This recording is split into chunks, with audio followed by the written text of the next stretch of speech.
CM కేసీఆర్కు MLA Jaggareddy మరోసారి లేఖ రాశారు. ప్రభుత్వం వెంటనే వీఓఏ ఉద్యోగుల సమస్యలు పరిష్కరించాలని లేఖలో తెలిపారు. తెలంగాణ ఉద్యమంలో వీఓఏలు కూడా కీలక పాత్ర పోషించారని గుర్తు చేశారు. మొత్తం రాష్ట్రంలో 20,000 వరకు వీఓఏలు ఉద్యోగులుగా పనిచేస్తున్నారన్నారు. తెలంగాణ రాష్ట్రం ఏర్పడిన 8 ఏళ్లు అవుతున్నా ఇంతవరకు సమస్య పరిష్కారం కాలేదన్నారు.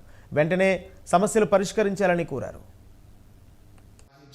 వాళ్ళ కోరికలన్నీ వాళ్ళ డిమాండ్లన్నీ కూడా ఈ రాష్ట్ర ముఖ్యమంత్రి గారు తప్పకుండా సానుకూలంగా, ఎందుకంటే ఇంకొక 6 నెలలు 7 నెలలు అయితే ఎన్నికలు, ఇప్పటికే రాష్ట్ర విభజన జరిగి కూడా దాదాపు 9 సంవత్సరాలు పూర్తయింది, 10 సంవత్సరాలకు వచ్చేసింది, 9 సంవత్సరాలకు వచ్చింది.